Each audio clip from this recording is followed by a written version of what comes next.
Hello everyone, welcome you all to GS exams cracker.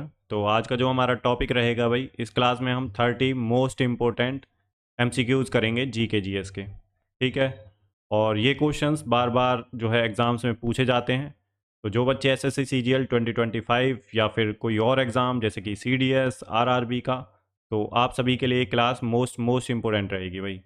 देखिए, static change नहीं होता है, जो स्टेटिक होता है वो सेम रहता है। एग्जामिनर क्या करता है क्वेश्चन सेट करने से पहले, वो थोड़ी लैंग्वेज चेंज कर देता है और पी वाई क्यू जरूर देखता है वो उसी एग्ज़ाम के एग्जामिनर। तो आपके लिए पी वाई क्यू इंपॉर्टेंट हो जाते हैं, और ये हमारी जो क्लासेस हैं सारी पी वाई क्यू बेस्ड हैं। एक भी क्वेश्चन पी वाई क्यू से बाहर नहीं आएगा। हम लैंग्वेज चेंज कर देंगे क्वेश्चंस की, लेकिन पी वाई क्यू बेस्ड ही रहेगा हमारा। ठीक है। तो आपके लिए ये क्लासेस सारी जितनी भी हैं ये सारी इंपॉर्टेंट हैं। जितने भी पी वाई क्यूज़ मैं करवा रहा हूँ, तो आप इन्हें ज़रूर फॉलो करिए, लेक्चर्स को देखिए और कंप्लीट देखिए भाई, तभी आपको फ़ायदा होगा। ऐसे 1-2 मिनट का देख के उससे कुछ फ़ायदा होगा नहीं। ठीक है। तो आपको फॉलो करनी है क्लासेस लगातार, रिलीजियसली बिल्कुल फॉलो करनी है अच्छे से। तो पी वाई क्यू आप मेरे ऊपर छोड़ दीजिए, पी वाई क्यू आपका एक भी नहीं बचेगा किसी भी एग्ज़ाम का। टोटली मैं करवाऊँगा पी वाई क्यू। और जिस बच्चे को पीडीएफ चाहिए भाई, वो टेलीग्राम चैनल ज्वाइन कर लेना, लिंक डिस्क्रिप्शन में। इसकी जो है पीडीएफ भी मैं दे दूंगा। हर एक क्लास की आपको पीडीएफ मिल जाएगी, पीडीएफ की टेंशन लेने की ज़रूरत नहीं है आपको बिल्कुल भी। ठीक है, बस आप पढ़ो, पीवाईक्यू की प्रैक्टिस करो और मेरे साथ साथ लगाओ भाई क्वेश्चंस को। देखिए, हमारा फॉर्मेट जो रहता है वो ये रहता है कि मैं क्वेश्चन देता हूँ, फिर 4 ऑप्शन रहते हैं, तो आपको ट्राई करने हैं 4 ऑप्शन, उसके बाद मैं आंसर बताऊँगा और उसकी एक्सप्लेनेशन, जो इंपॉर्टेंट पॉइंट्स होंगे जो फर्दर एग्जाम्स में पूछे जा सकते हैं। ठीक है। एग्जामिनर क्या एक्सप्लोर कर सकता है और क्वेश्चन में, कि पी वाई क्यू इस तरह से आया है और इसमें क्या क्या एक्स्ट्रा इन्फॉर्मेशन पूछ सकता है, वो भी हम यहाँ देख लेंगे एक्सप्लेनेशन के साथ। ठीक है भाई, प्रैक्टिस करनी है आपको, और अब जो आपका स्कोर है लास्ट में वो ज़रूर बताना है। मेरे साथ साथ प्रैक्टिस करिए। टेलीग्राम मैंने आपको बता दिया है, यहाँ से आपको पीडीएफ मिल जाएगी, और कोई डाउट हो तो कमेंट सेक्शन में आप लिख देना, मैं सारे डाउट्स जो है आपके क्लियर कर दूंगा। किसी भी जो है क्वेश्चन से रिलेटेड या फिर आपको क्लासेस से रिलेटेड कोई डाउट हो तो मैं आपको, ठीक है, कमेंट सेक्शन में लिख देना भाई, मैं उसका आंसर आपको दे दूंगा। तो भाई, और देखिए चैनल को सब्सक्राइब कर लीजिए अगर नहीं किया है तो, आने वाली क्लासेस के लिए, नहीं तो आप रह जाएंगे क्लासेस से वंचित। ठीक है, आपको कंटेंट एकदम परफेक्ट मिल रहा है और बिल्कुल टू द पॉइंट मिलेगा। टू द पॉइंट रहेंगे हम बिल्कुल, उससे आगे नहीं जाएंगे। ठीक है, हमें एग्ज़ाम क्रैक करना है, हमारा मोटो यही होना चाहिए कि एग्ज़ाम ओरिएंटेड पढ़ें हम। ठीक है, फालतू का पढ़ने का मटेरियल बहुत ज़्यादा है मार्केट में, बहुत ज़्यादा है। सक्सेस सिर्फ एक ही चीज़ पर डिपेंड करती है, practice, P Y Q, important resources, उनको बार बार पढ़ना बस। ठीक है। तो चलिए भाई, स्टार्ट करते हैं। अपना पहला क्वेश्चन क्या है, तो ये हमारा पहला क्वेश्चन है, तो देख लेते हैं। तो हुमायूं राजगद्दी पर कब बैठा था, ये क्वेश्चन आया हुआ है, एसएससी में पूछा गया है, आरआरबी में पूछा गया है, इवन स्टेट पीसीएस में भी पूछा गया है। तो जो हमारी मेडिवल जो हिस्ट्री है, मेडिवल हिस्ट्री से क्वेश्चन पूछे जाते हैं। तो when did Humayun ascended the thrones, तो हुमायूं जो है राजगद्दी पर कब बैठा था ये आपको बताना है, ट्राई करिए इसका। तो ऑप्शन है आपके 1525 में, ऑप्शन बी है 1530 में, ऑप्शन सी है 1540 में, और ऑप्शन डी है 1555 में। तो ये आपको बताना है, हिंदी इंग्लिश दोनों में रहेगी क्लास, आपको टेंशन लेने की ज़रूरत नहीं है। तो इसका जो आंसर है भाई वो है 1530 में। ठीक है, तो इतना आपको ध्यान रखना है। और देखिए, अब इसकी थोड़ी सी एक्सप्लेनेशन देख लेते हैं, जो भी इंपॉर्टेंट पॉइंट्स हैं वो देख लेते हैं, और जो आपको इंपॉर्टेंट लगे वो अपनी नोटबुक में नोट कर सकते हैं, और साथ के साथ आप कमेंट सेक्शन में अपने आंसर्स ज़रूर दीजिए। तो हुमायूं ने जो है ये गद्दी पर कब बैठा था, मुग़ल थ्रोन्स को जो है कब संभाला था इसने जो है गद्दी को, तो ये 1530 में संभाला था। और सबसे पहला जो मुग़ल जो रूलर था वो था बाबर।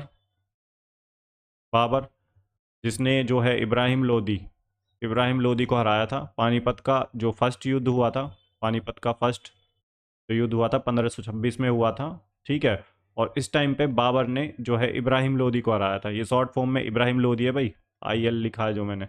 ठीक है। तो यहाँ पे इसने मुगल एम्पायर का जो है नींव रख दी थी बाबर ने। इसका जो बेटा था वो था हुमायूं, और भी बेटे थे इसके, बट हुमायूं ने गद्दी को संभाला। तो ये सन है बाबर का, और यहाँ पे हिंदी इंग्लिश दोनों में दिया है, आप पढ़ सकते हैं। जो मैं समझा रहा हूँ वो भी इम्पोर्टेंट हैं जो है पॉइंट्स।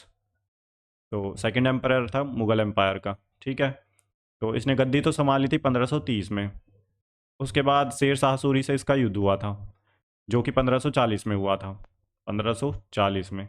तो यहाँ पे ये हार गया था शेरशाह सूरी से, और शेरशाह सूरी गद्दी पे बैठ गया था यहाँ पे। ठीक है। फिर ये यहाँ से चला गया था इंडिया से, तो फिर ये इसने क्या किया कि 1555 में दोबारा आया, और दोबारा जो है गद्दी को हथिया लिया फिर से। ठीक है, शेरशाह सूरी को हरा दिया था इसने, और 1555 में फिर से ये गद्दी पे बैठा जो है। और फिर उसके बाद 1556 में इसकी मृत्यु हो गई लाइब्रेरी से गिरने से। लाइब्रेरी की जो सीढ़ियाँ होती हैं उसके गिरने से इसकी मृत्यु हो गई हुमायूं की। तो इतना आपको ध्यान रखना है, मृत्यु कब हुई 1556 में। और शेरशाह सूरी से जो है कब हारा, तो 1540 में। फिर दोबारा से इसने गद्दी जो है दिल्ली की गद्दी पर बैठा 1555 में। इतना आपको ध्यान रखना, 3-4 पॉइंट है ये याद रखने हैं भाई, यही पूछे जाते हैं एग्जाम में। अगर ऐसे पूछा जाएगा आपका हुमायूं से रिलेटेड तो यही पूछा जाएगा। ठीक है, देखिए ऐसे ही क्वेश्चन आते हैं एमसीक्यू में, जैसे पहली पराजय कब हुई, मृत्यु कब हुई, या दोबारा सत्ता में कब आया। तो सेकंड मुगल एम्पायर कौन था ये भी पूछ सकता है। तो ये आपको चीज़ें याद रखनी है भाई। ठीक है, बाकी आप मुगल एम्पायर की जो क्रोनोलॉजी है उसे याद रख सकते हैं भाजसा से, VHAJSA। बाबर, हुमायूं, अकबर, जहांगीर, शाहजहां और औरंगजेब, इससे याद रख सकते हैं आप जो है मुगल एम्पायर की जो है क्रोनोलॉजी। क्रोनोलॉजी पे कई बार क्वेश्चन पूछा जाता है। ठीक है, तो इतना आपको ध्यान रखना है। चलिए नेक्स्ट क्वेश्चन देख लेते हैं क्या है। तो नेक्स्ट क्वेश्चन है भाई, जैन साहित्य को क्या कहा जाता है। तो what is Jain literature called. तो जैन जो साहित्य होते हैं उन्हें क्या कहा जाता है। तो देखिए ऑप्शन है आपका पुराण, ऑप्शन बी है उपनिषद, ऑप्शन सी है अगाम, और ऑप्शन डी है वेद। तो ट्राई करिए भाई, इसका आंसर क्या है। तो भाई इसका जो आंसर है वो है आगम। तो option C is the right answer. देखिए वेद तो हमारे सबसे पहले आए थे ना, वेद तो इसका आंसर हो नहीं सकता। ऋग्वेद, यजुर्वेद, सामवेद, अथर्ववेद, ये सबसे पहले आए थे भाई 1500 BC से 1500 BC से लेके और 600 BC तक। ठीक है, सबसे पहले तो वेद ही आए थे, तो फिर इनको वेद थोड़ी ना कहेंगे जो इनके लिटरेचर रहेंगे। और उपनिषद ये भी नहीं हो सकता भाई, पुराण भी इन्हें नहीं बोलते। तो आगम बोलते हैं भाई इन्हें, जो है इनके जो लिटरेचर हैं, जैन लिटरेचर हैं जो, इनके बारे में थोड़ा देख लेते हैं। देखो इंपॉर्टेंट फैक्ट्स क्या हैं। Jain religious text are called Agams, ये ध्यान रखना है, कई बार पूछा हुआ है ये क्वेश्चन। और they are based on the teachings of Vachanas of lord Mahavir, जो भगवान महावीर थे उनकी जो टीचिंग्स थी उन पर बेस्ड हैं ये। और दो जो है संप्रदाय थे, श्वेतांबर और दिगंबर। श्वेतांबर जो कपड़े पहनते थे, वाइट रोब्स जिन्हें बोलते थे, और दिगंबर जो नेचर के साथ जुड़ते थे, जो मतलब कोई वस्त्र धारण नहीं करते थे, वो दिगंबर थे। डिफरेंट वर्जन्स ऑफ आगाम्स, तो इनकी जो भाषा थी वो थी प्राकृत। ओरिजिनल लैंग्वेज जो थी आगाम्स की प्राकृत थी। और ये ऐसे क्वेश्चन पूछे जाते हैं भाई, तो इतना आपको ध्यान रखना है भाई। ठीक है, थोड़ा महावीर जैन के बारे में पढ़ लेना। भगवान महावीर कौन से तीर्थंकर थे, तीर्थंकर के बारे में भी पूछता है, तीर्थंकर। स्पेलिंग पे ध्यान नहीं देना भाई, जो मैं बोल रहा हूँ उस पर ज़्यादा ध्यान देना। तो तीर्थंकर्स के बारे में क्वेश्चन पूछते हैं कि फर्स्ट तीर्थंकर कौन कौन थे, 24th कौन है, 23rd कौन है, और 22 कौन है, इनके बारे में आपको ध्यान रखना है। ठीक है, और महावीर जो जैन जैन हैं उनकी लाइफ के बारे में आपको पढ़ना है। और जैन्स की 2 काउंसिल हुई थी, जैन्स काउंसिल, इन काउंसिल्स 2 काउंसिल हुई थी, दोनों के बारे में आपको पता होना चाहिए भाई। नहीं पता तो गूगल कर लीजिए और कमेंट सेक्शन में लिखिए ताकि सभी लोगों को पता चल जाए। देखिए आप ये चीज़ें जो मैं बोल रहा हूँ ना, ये आप करेंगे तो इससे क्या होगा, आपकी जो है ब्रेनस्टॉर्मिंग होगी। और दूसरा, आप जितना सर्च करेंगे चीज़ों को, जितना इंटरेस्ट लेंगे उस चीज़ में, आपको चीज़ें याद हो जाएंगी। कमेंट सेक्शन में क्यों लिखने की बोल रहा हूँ मैं, ताकि देखिए आप सर्च करेंगे, आपकी क्यूरियोसिटी होगी, उसके बाद क्या होगा, आप लिखेंगे 2 बार, तो लिख दिया आपने तो आपको चीज़ें याद रहेंगी फिर लॉन्ग टर्म तक। ठीक है, तो अगर एग्ज़ाम में आ गया हमें से मिलता जुलता तो हमारा क्वेश्चन गलत नहीं होगा। कई बार बच्चे क्या करते हैं भाई, जो इजी क्वेश्चन होते हैं ना उन्हें गलत कर देते हैं, उसकी वजह से सिलेक्शन रुक जाता है भाई। हार्ड क्वेश्चन तो सबके ही नहीं होंगे, इजी क्वेश्चन अगर आपने गलत कर दिए तो आप रेस से बाहर हो जाएंगे। तो इसलिए ऐसे क्वेश्चन बिल्कुल गलत नहीं करने जो ईजी हों। नेक्स्ट क्वेश्चन देख लेते हैं। द्वीप विकास प्राधिकरण का अध्यक्ष कौन होता है। Who is the chairman of islands development authority. तो कौन होते हैं भाई इसके चेयरमैन? तो आपके ऑप्शन है गवर्नर, और ऑप्शन बी है प्राइम मिनिस्टर, ऑप्शन सी है चीफ मिनिस्टर, या ऑप्शन डी है प्रेसिडेंट। तो आपको बताना है भाई के चेयरमैन कौन होते हैं आइलैंड डेवलपमेंट अथॉरिटी के। तो इसका जो आंसर है भाई वो है प्राइम मिनिस्टर। तो प्राइम मिनिस्टर इसके चेयरमैन होते हैं, इतना आपको ध्यान रखना है, कई बार पूछा गया है ये क्वेश्चन। अब देख लेते हैं आइलैंड डेवलपमेंट अथॉरिटी के बारे में। तो इसकी स्थापना हुई थी 1986 में, और prime minister ex officio chairman होते हैं इसके।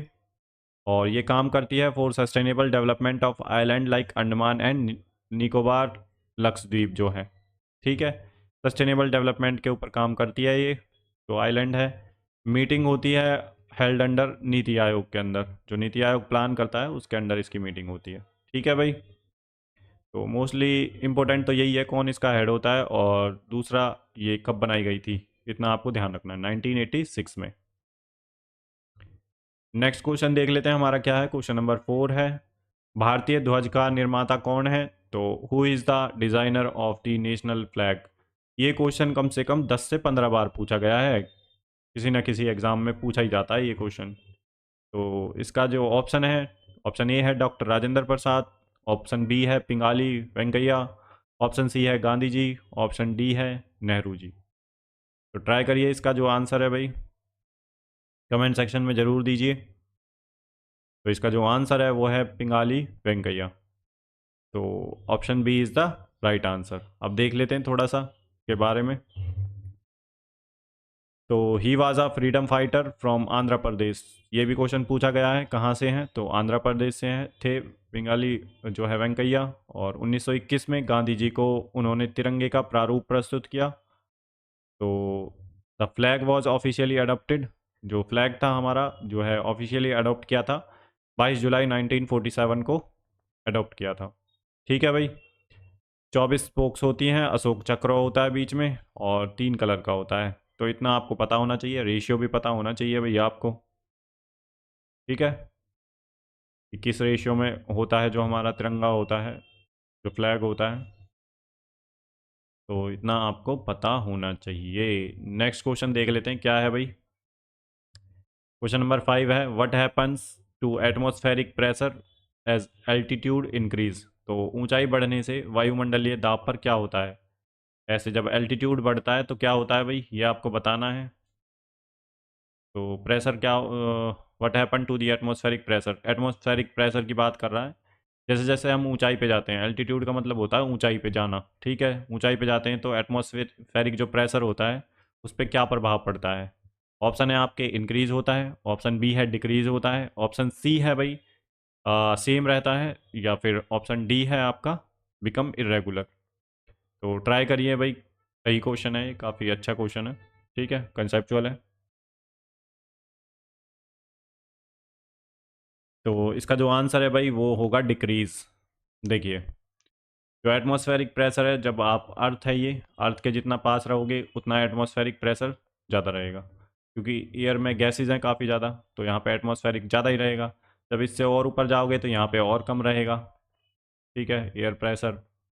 तो यहाँ पे जैसे जैसे आप ऊपर जाओगे अर्थ के एटमॉस्फेयर से, तो ये जो है एटमॉस्फेरिक प्रेशर कम होता जाएगा, तो ये डिक्रीज होता जाएगा, इतना आपको पता होना चाहिए भाई, ठीक है।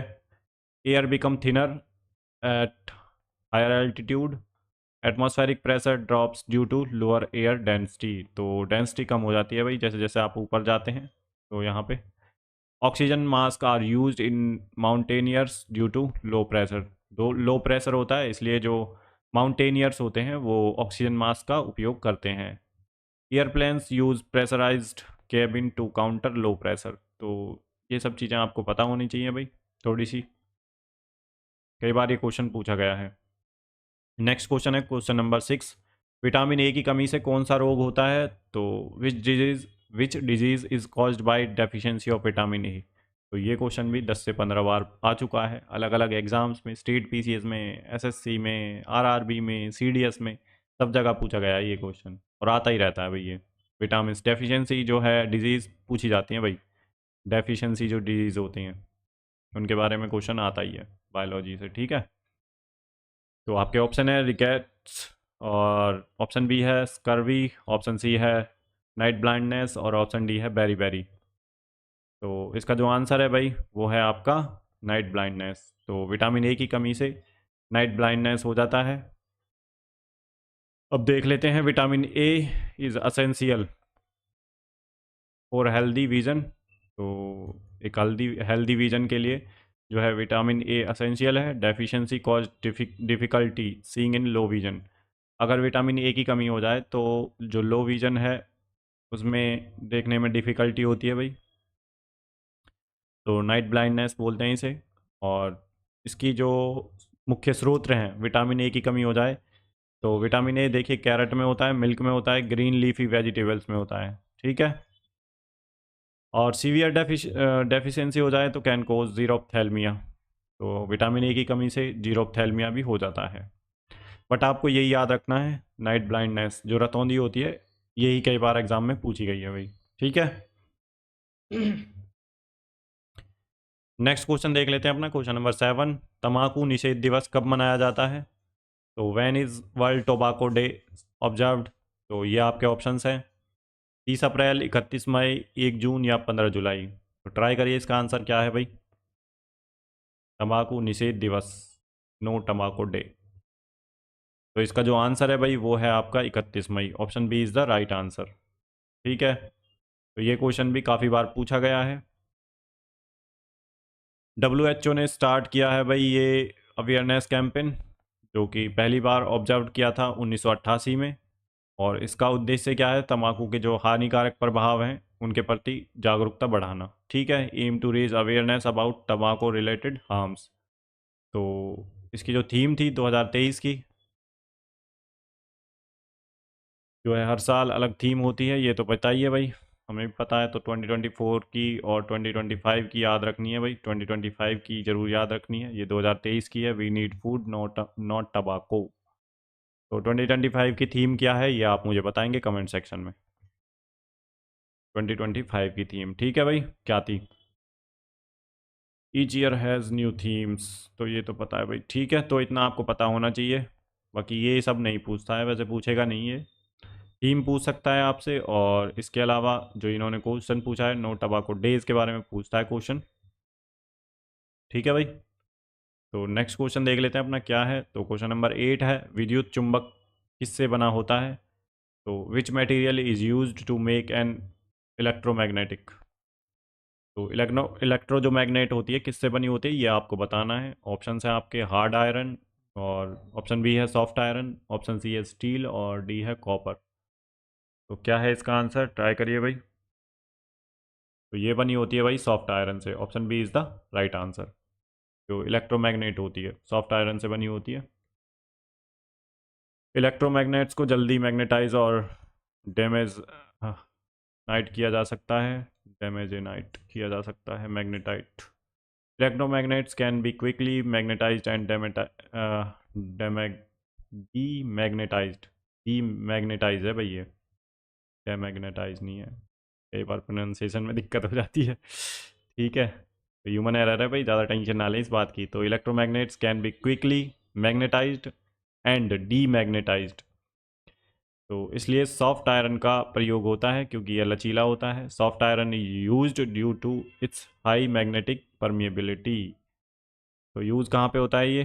बेल्स में यूज होता है, मोटर्स में, और एमआरआईज में यूज होता है, ठीक है, ठीक है भाई। तो magnetism vanished when current is of.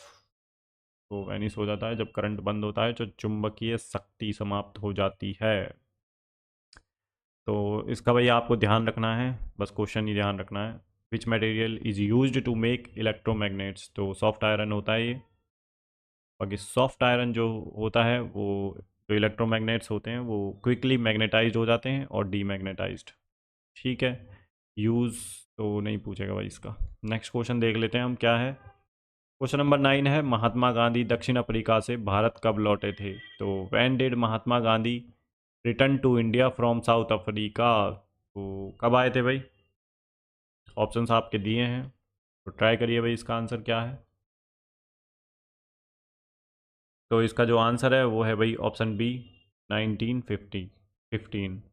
तो option B is the right answer. तो गांधी जी साउथ अफ्रीका से लौटे थे 1915 में। ठीक है। तो 9 जनवरी 1915 को बॉम्बे में जो है ये आए थे, और नाउ सेलिब्रेटेड एज प्रवासी दिवस। इसी दिन को हम प्रवासी दिवस के रूप में मनाते हैं, 9 जनवरी को। और ही पायोनियर्ड सत्याग्रह इन साउथ अफ्रीका बिफोर इंडिया। और जो इनका पहला मेजर मूवमेंट था इंडिया में वो था चंपारण सत्याग्रह, जो कि 1917 में हुआ था। पहला मूवमेंट था, पहला आंदोलन था गांधी जी का। ठीक है। तो ये ध्यान रखना है भैया, आपको ये क्वेश्चन पूछा गया है जो है PYQ में, SSC के CGL में पूछा गया था ये क्वेश्चन 2024 में। नेक्स्ट क्वेश्चन देख लेते हैं, क्रिकेट विश्व कप की शुरुआत कब हुई थी? तो when was the cricket world cup first held? ये आपके ऑप्शन हैं, ट्राई करिए भाई, क्या हो सकता है इसका आंसर। तो जो इसका आंसर है वो है भाई, आंसर जो है बी, ऑप्शन ए, 1975। जो पहला क्रिकेट का वर्ल्ड कप हुआ था 1975 में हुआ था। अब इसके बारे में देख लेते हैं। और इंग्लैंड में हुआ था जून 1975 में। और वेस्ट इंडीज़ की टीम जो है जीती थी पहला वर्ल्ड कप, और 60 ओवर का था उस टाइम पे। ठीक है। और भारत ने कब जीता था? तो पहला जो वर्ल्ड कप भारत ने जीता था वो 1983 में जीता था। दूसरा जीता था 2011 में। ठीक है। तो इतना भैया आपको ध्यान रखना है के बारे में। नेक्स्ट क्वेश्चन देख लेते हैं अपना क्या है। क्वेश्चन नंबर 11, एक नॉटिकल मील कितने किलोमीटर के बराबर होती है? तो 1 nautical mile is equal to how many kilometres? तो ये आपको बताना है। तो ये आपके ऑप्शन है, ट्राई करिए भाई, क्या हो सकता है। तो इसका जो आंसर है वो है 1.852 किलोमीटर्स। ठीक है। तो ये क्वेश्चन काफ़ी बार पूछा गया है एग्ज़ाम्स में। तो 1 nautical mile equal to 1.852 kilometre और 1.1508 miles. Used in marine and aviation navigation. तो नेविगेशन में यूज होता है, डिस्टेंस को मेजर करने के लिए यूज होता है भाई ये। ठीक है। मरीन में जो समुद्र में होते हैं जहाज़ यूज़ करते हैं इन्हें। 1 नॉटिकल माइल इक्वल टू पृथ्वी के भूमध्य रेखा के 1 मिनट आर्क के बराबर है। ये कोई काम का नहीं है ज़्यादा, इससे कोई क्वेश्चन नहीं आएगा। Based on 1 minute of latitude, ये पूछ सकता है बेस्ड ऑन 1 मिनट लैटिट्यूड। बाकी ये याद रख लें आप, 1 nautical mile equal to 1.852 kilometre और 1.1508 माइल्स। बस इतना कन्वर्जन यूनिट याद रख लें। और मेजर किस में किया, तो ये जो डिस्टेंस होता है समुद्र में उसे मेजर करने के लिए यूज़ करते हैं, जो इसे जो शिप्स होते हैं। ठीक है। नेक्स्ट है हमारा क्वेश्चन नंबर 12, लेंस की क्षमता को किस में मापा जाता है? तो what is the unit measurement for Lenz power? तो ये आपको बताना है। ऑप्शन आपके सामने दिए हैं। तो लेंस की जो क्षमता है उसे किस में मापा जाता है? तो आपका जो आंसर है वो है डायोप्टर। तो डायोप्टर में मापा जाता है, जो यूनिट है उसकी लेंस की पावर की, वो है डायोप्टर। ठीक है। तो ये क्वेश्चन भी आई थिंक 5 से 6 बार पूछा गया है अलग अलग एग्जाम्स में। नेक्स्ट क्वेश्चन देख लेते हैं डियर लर्नर्स, हमारा क्या है तो इसके बारे में थोड़ा देख लेते हैं। लेंस पावर 1 अपॉन में focal length in metres used for eye perception prescription spectacles. तो ये तो कोई काम का नहीं है। कॉनकेव नेगेटिव होता है, जो कॉन्वेक्स होती है पॉजिटिव डायोप्टर होता है भाई, इसका इतना ध्यान रखना है आपको। जो कॉनकेव, जो अवतल लेंस की क्षमता है वो नेगेटिव होती है, उत्तल लेंस की जो है धनात्मक होती है, पॉजिटिव होती है। इतना आपको याद रखना है। बाकी जो लेंस की पावर है उसे मेजर करते हैं जो है डायोप्टर में। ठीक है। लेंस पावर इक्वल टू 1/फोकल लेंथ इन मीटर्स में होती है। नेक्स्ट क्वेश्चन देख लेते हैं क्या है। क्वेश्चन नंबर 13, ऋग्वेद में सूक्तों की संख्या कितनी है? तो how many hymns Suktas are there in Rigveda? तो ऋग्वेद में जो हायम्स हैं वो कितनी है उनकी संख्या? तो ये आपको बतानी है। ऑप्शंस आपके सामने हैं, ट्राई करिए भाई। तो इसका जो आंसर है भाई वो है आपका 1028। तो option C is the right answer. ठीक है। तो 1028 हायम्स हैं, 1028। ठीक है। ऋग्वेद में थोड़ा सा देख लेते हैं। तो ऋग्वेद सबसे ओल्डेस्ट वेद है और 10 मंडल हैं इसमें, और 1028 सुक्ता जिसे हायम्स बोलते हैं। ठीक है। और वैदिक संस्कृत में लिखी हुई है ये। तो most hymns are dedicated to Indra और अग्नि। इंदिरा जो है प्रोमिनेंट गॉड थे उस टाइम के, और 250 बार 250 बार से ज़्यादा इनका जो है ऋग्वेद में उल्लेख किया गया है। तो ये सबसे इंपॉर्टेंट गॉड थे भाई इंदिरा। ठीक है, नेक्स्ट क्वेश्चन देख लेते हैं क्या है। तो भगत सिंह, राजगुरु व सुखदेव को फांसी कब दी गई थी? तो when were Bhagat Singh, Rajguru and Sukhdev hanged? तो ये सारे आपके पास ऑप्शन है चार, ट्राई करिए भाई आपका क्या सही है, जो है आंसर दीजिए। तो इसका जो आंसर है भाई वो है आपका 23 मार्च 1931। तो option C is the right answer. तो डियर लर्नर्स, ये क्वेश्चन पूछा जाता है और बार बार पूछा गया है, तो आपको याद रखना है, ईयर ज़रूर याद रखना है। ठीक है, 23 मार्च भी याद रखना है, इसमें तो सारा याद रखना पड़ेगा आपको, कई बार पूछा गया है ये क्वेश्चन। तो इसके बारे में देख लेते हैं। तो लाहौर कॉन्स्पिरेसी जो केस हुआ था, उसकी वजह से इन्हें जो है फांसी दी गई थी। तो 23 मार्च 1931 को जो है लाहौर जेल में। ठीक है, तो इन्होंने बदला लिया था जो लाला लाजपत राय हैं उनकी जो डेथ है, जिन्होंने जो है प्रोटेस्ट के दौरान जिनकी मृत्यु हो गई थी लाठीचार्ज में, और इन्होंने सॉन्डर्स को किल किया था। तो इतना आपको ध्यान रखना है, बाकी इस दिन को शहीदी दिवस के रूप में मनाया जाता है। ठीक है भाई, तो नेक्स्ट क्वेश्चन देख लेते हैं अपना क्या है। तो क्वेश्चन नंबर 15 है, महात्मा बुद्ध ने अपना पहला उपदेश कहाँ दिया था? तो where did Lord Buddha delivered his first sermon? तो ये आपको बताना है, ऑप्शंस आपके सामने हैं, ट्राई करिए भाई क्या है इसका आंसर। तो महात्मा बुद्ध ने अपना पहला उपदेश कहाँ दिया था? तो ये दिया था भाई ये आपका सारनाथ में। तो option B is the right answer. इसके बारे में देख लेते हैं। देखिए, धर्म चक्र परिवर्तन बोलते हैं इसे, धर्म चक्र परिवर्तन सुत्ता। तो जो इन्होंने पहला उपदेश दिया था उसे 5 डिसिप्लिन्स दिए थे।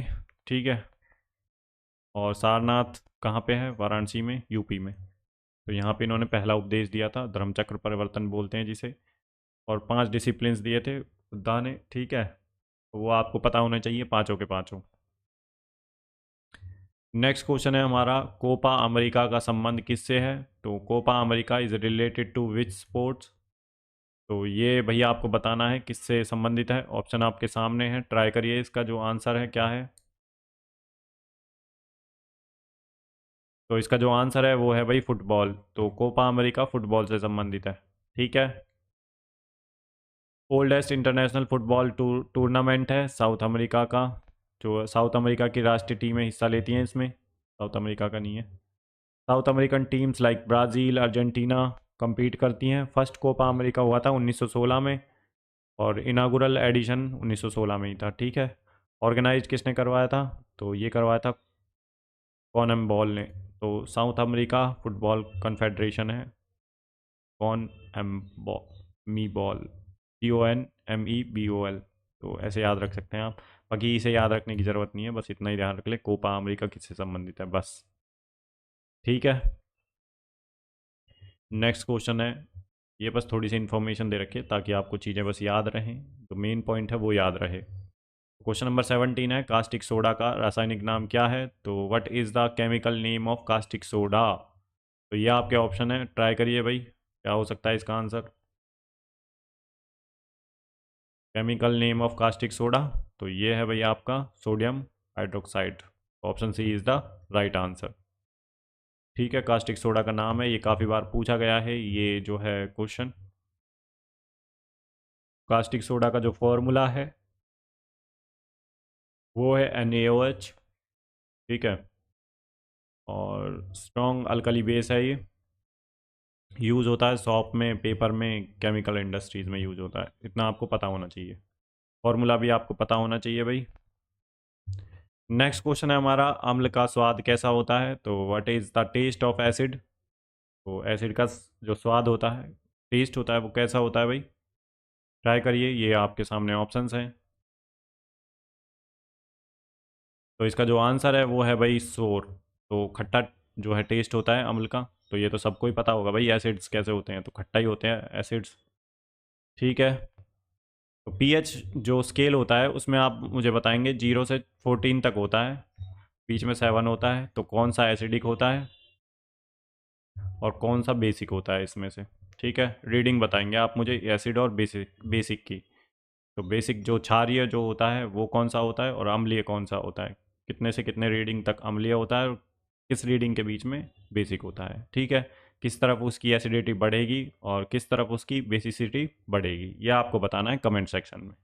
और ये क्वेश्चन भाई कई बार पूछा गया है, तो ये आपको पता होना चाहिए। आप सर्च करिए, नहीं पता है तो गूगल करिए, अपने नोट्स को खोल के देखिए और फिर कमेंट सेक्शन में करिए, लिखिए भाई। देखिए, ये एक्सरसाइज करेंगे ना, आपको चीज़ें याद रहेंगी। मैं आपको फिर बोल रहा हूँ कि आप 2 से 3 बार पढ़ लोगे तो आपको चीज़ें याद हो जाएंगी। कमेंट में लिखोगे तो भी चीज़ें याद रहेंगी, बुक में लिखोगे, कॉपी में लिखोगे तो भी चीज़ें याद रहेंगी। लिखना ज़रूरी है भैया आपको प्रैक्टिस के लिए। ठीक है, और इसको PYQ को मॉक टेस्ट की तरह लगाइए भाई, बिल्कुल। और ट्राई करिए इन क्वेश्चनों को खुद से लगाने का। ऐसे नहीं है बस आपने सुन लिया और हो गया काम, सब चीज़ें याद रहेंगी, ऐसा नहीं होता भाई। फिर आपको 4 से 5 बार क्लास देखनी पड़ जाएगी। नेक्स्ट क्वेश्चन है भाई, तो इसमें देखिए, एसिड जो टेस्ट में होते हैं वो सोर होते हैं, खट्टे होते हैं। HCl पेट में होता है, जो स्ट्रिक एसिड, एसिटिक एसिड।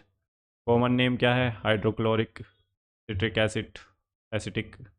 और indicators like litmus run turn red in acid. जो लिटमस होता है, लिटमस पेपर होता है, वो टर्न हो जाता है रेड में इन एसिड में। ठीक है, तो ये तो कोई ज़्यादा काम की इन्फॉर्मेशन है नहीं हमारे काम की, तो बस हमें वही पता होना चाहिए जो इन्होंने क्वेश्चन में पूछा है। ठीक है, एसिड का टेस्ट क्या होता है। और जो हमारे जो स्टमक में होता है, जो पेट में जो एसिड बनता है वो कौन सा होता है? HCl concentrate, HCl concentrated HCl होता है वो, कंसनट्रेटेड HCl। ठीक है, तो नेक्स्ट क्वेश्चन देख लेते हैं। नीली क्रांति का संबंध किससे है? तो blue revolution is related to which sector. तो ये आपको बताना है किससे संबंधित है जो ब्लू रिवॉल्यूशन है। तो ये ऑप्शंस हैं आपके, ट्राई करिए भाई इसका आंसर क्या है। तो इसका जो आंसर है वो है fisheries.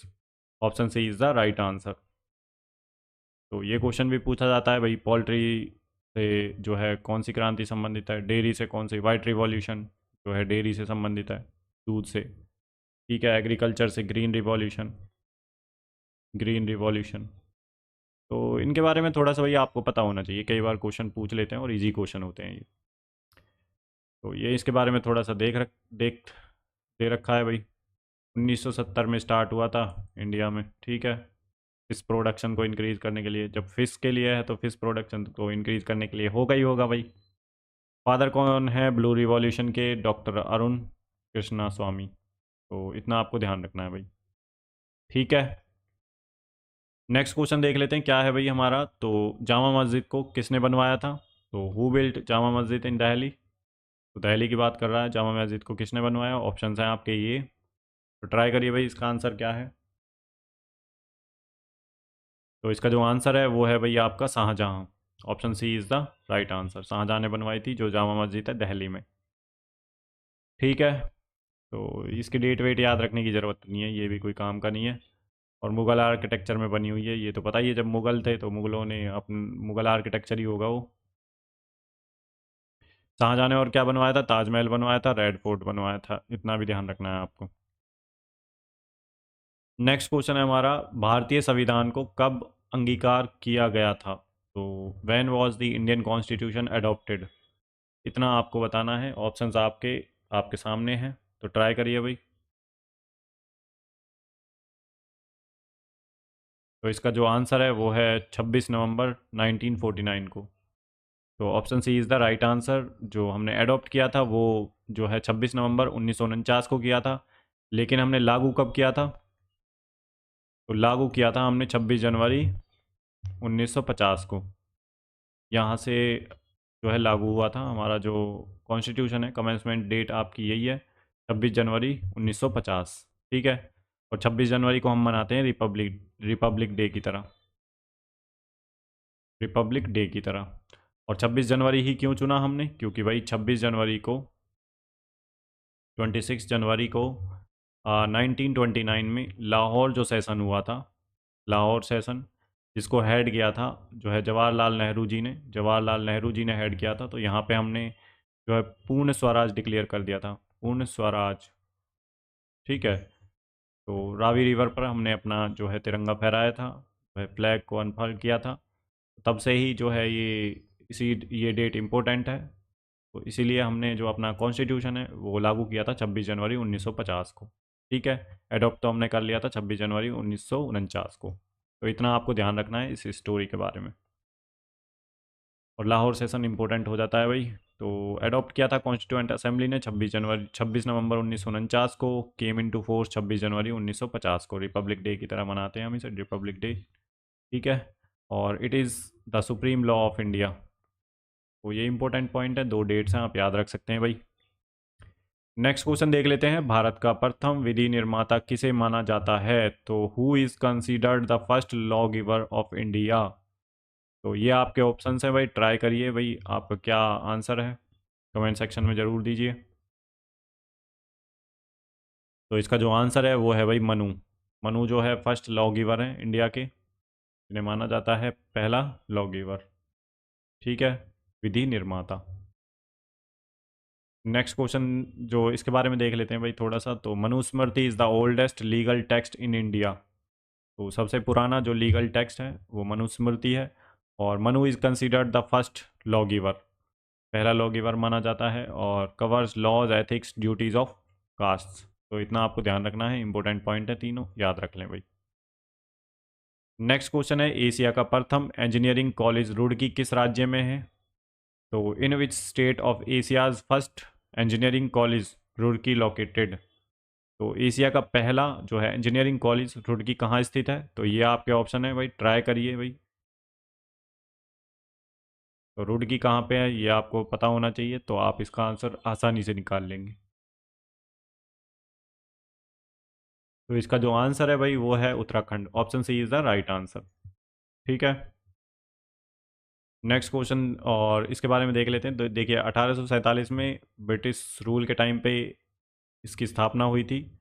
Thomas College of Civil Engineering इसका नाम था पहले, तो बाद में आईआईटी रुड़की पड़ा इसका नाम। ठीक है, इसके बारे में इतनी नॉलेज आपके लिए होनी चाहिए भाई, कब स्थापना हुई थी, पहले क्या नाम था इसका, Thomas College of Civil Engineering, बाद में आईआईटी रुड़की पड़ा। नेक्स्ट क्वेश्चन है मुसलमानों के लिए, 24th क्वेश्चन है, मुसलमानों के लिए पृथक राष्ट्र का सुझाव किसने दिया था? तो who suggested a separate nation for Muslims? तो ये आपके ऑप्शन है, ट्राई करिए भाई। तो इसका जो आंसर है वो है भाई आपका मोहम्मद इकबाल। तो option C is the right answer. तो पहली बार जो है सजेस्ट किया था जो है सेपरेट नेशन फॉर मुस्लिम्स, तो वो सजेस्ट किया था किसने? मोहम्मद इकबाल ने। ठीक है भाई, और जो आइडिया प्रपोज किया गया था वो 1930 में हुआ था इलाहाबाद सेशन में। ठीक है, टू नेशन थ्योरी जो दी थी, और ही sowed the seed of two nation theory.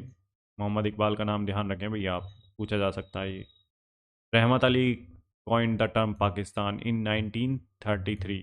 तो रहमत अली ने जो है पाकिस्तान जो टर्म है वो कॉइंड की थी 1933 में, जो दी थी टर्म। ठीक है, नेक्स्ट क्वेश्चन देख लेते हैं क्या है भाई। स्वतंत्र भारत के प्रथम गवर्नर जनरल कौन थे? तो who was the first governor general of independent India? तो ये आपको बताना है भाई कौन थे। तो ये आपके ऑप्शंस हैं, और ये क्वेश्चन काफ़ी बार पूछा गया है। तो पहले जो गवर्नर जनरल थे इंडिपेंडेंट इंडिया के वो थे सी राजगोपालाचारी। ठीक है भाई, तो बहुत से लोग लगा के आएंगे लॉर्ड माउंटबेटन। तो first governor general independent India की बात कर रहा है, तो पहले थे सी राजगोपालाचारी जो इंडियन थे। ठीक है, पहले थे लॉर्ड माउंटबेटन, फिर उसके बाद बने थे सी राजगोपालाचारी जो इंडियन थे पहले इंडिपेंडेंट इंडिया के। ठीक है, नेक्स्ट क्वेश्चन है हमारा। तो ये आपको ध्यान रखना है, इसके बारे में थोड़ी इन्फॉर्मेशन है। First and last governor general Lord Mountbatten, उसके बाद जुलाई 1948 में पद ग्रहण किया था। ठीक है, इन्होंने जो सी राजगोपालाचारी जी हैं जो है माउंटबेटन के बाद, और सर्व कब कब तक किया था इन्होंने? 26 जनवरी 1950 तक। नेक्स्ट क्वेश्चन है हमारा, गुरुमुखी लिपि की शुरुआत किसने की थी? तो who started the Gurmukhi script? तो ये आपके जो है ऑप्शंस हैं, ट्राई करिए भाई इसका आंसर क्या है। तो गुरुमुखी जो स्क्रिप्ट है किसने लिखी थी? तो ये जो शुरुआत करी थी भाई गुरुमुखी लिपि की, वो किसने की थी? तो गुरु अंगद ने की थी। Option D is the right answer. ठीक है भाई। और Gurmukhi means from the mouth of the गुरु। गुरुमुखी जो गुरु की बातें हैं। ठीक है। सेकंड सिख गुरु कौन थे? गुरु अंगद देव। और ठीक है, इतना भी ध्यान रखना है आपको, इन्होंने ही गुरुमुखी जो है शुरुआत की थी गुरुमुखी लिपि की। तो इतना आपको पता होना चाहिए भाई इनके बारे में। नेक्स्ट देख लेते हैं ना, क्या क्वेश्चन है भाई। Question number 27। भारत में रबर रबड़ उत्पादन में अग्रणी राज्य कौन सा है? तो ये आपको बताना है। Which is the leading state in रबड़ प्रोडक्शन इन इंडिया? तो ये आपके ऑप्शन है भाई, ट्राई करिए डियर लर्नर्स। बताइए क्या है इसका आंसर। तो इसका जो आंसर है भाई वो है आपका केरला। तो option B is the right answer. तो भारत में रबड़ उत्पादन में अग्रणी राज्य है केरल। ठीक है। तो नियरली 90% ऑफ इंडियाज रबड़ कम्स फ्रॉम केरला। केरला से आती है। की डिस्ट्रिक्ट हैं क्वेट्टम एंड एर्नाकुलम। ये याद रखने की ज़रूरत नहीं है। केरला याद रखने की ज़रूरत है, इतना ही इंपॉर्टेंट पॉइंट है बस जो हमारे काम का है। नेक्स्ट क्वेश्चन है, संयुक्त राष्ट्र चार्टर में कितने अनुच्छेद हैं? तो how many articles are there in UN charter? तो कितने जो है आर्टिकल्स हैं भाई, ये आपको बताना है। ऑप्शंस आपके सामने हैं, ट्राई करिए भाई। देखिए जो मैं कह रहा हूँ ना, ट्राई करिए, आप ट्राई ज़रूर करिए भाई क्वेश्चन को। ठीक है, इससे आपकी ब्रेन स्टॉर्मिंग होगी, दिमाग चलेगा। मैं सीधा बता के चला जाऊँ तो आप अपना दिमाग तो लगाओगे नहीं ना, चीज़ें याद कैसे रहेंगी फिर आपको। ये बिल्कुल प्रैक्टिकल है भाई जी, जो चीज़ें मैं बोल रहा हूँ आप खुद से ट्राई करिए क्वेश्चन को लगाने का। आंसर तो मैं दे ही रहा हूँ साथ के साथ, बट आप जब तक लिखेंगे नहीं, कमेंट सेक्शन में लिखेंगे नहीं, ठीक है, अपना स्कोर नहीं बताएंगे, कैसे पता चलेगा? लगाएंगे नहीं जब तक। प्रैक्टिस थोड़ी ना हो रही है फिर तो भाई, आप सीधा क्लास देख रहे हैं, कुछ आउटपुट तो निकल ही नहीं रहा इसका। ठीक है, चीज़ें 4-5 बार देखनी पड़ेंगी फिर याद हो जाएंगी, कोई ऐसी दिक्कत भी नहीं है। लेकिन आप ट्राई करेंगे तो आपको 1 से 2 बार में याद हो जाएंगी चीज़ें, जब आप PYQ को मॉक टेस्ट की तरह लगाएंगे इसको। ठीक है, जो मैं लगा करवा रहा हूँ इसे मॉक टेस्ट की तरह लगाएंगे जब। तो इसका जो आंसर है भाई वो है 111। Option C is the right answer. Next question, इसके बारे में थोड़ा दे रखा है, देखो भाई। ये आर्टिकल्स हैं जो दे रखे हैं। और साइन किया था 26 जून 1945 को सैन फ्रांसिस्को में। और लागू कब किया था? तो 24 अक्टूबर 1945 को लागू किया था ये यूएन चार्टर। नेक्स्ट क्वेश्चन है हमारा, मानव के हृदय में कितने वाल्व होते हैं? तो मानव के हृदय में वाल्व पूछ लिए, how many valves are present in the human heart? तो ये आपके ऑप्शन है, ट्राई करिए भाई क्या हो सकता है इसका आंसर। अगर आपने पढ़ी है बायोलॉजी तो आप इसका आंसर सही दे दोगे। तो जो वाल्व हैं, जो मानव के हृदय में कितने वाल्व हैं, वो हैं भाई 4 valve. Option C is the right answer. तो 4 वाल्व होते हैं, mitral, tricuspid, pulmonary and aortic. और ensure one way flow of blood. और चैम्बर्स जो हार्ट के होते हैं, 4 चैम्बर हार्ट हैं। तो 2 आर्ट्रिया और वेंट्रिकल्स। 2 वेंट्रिकल्स होते हैं तो 2 आर्ट्रियाज होते हैं। ठीक है, 4 वाल्व होती हैं। कौन कौन सी वाल्व हैं?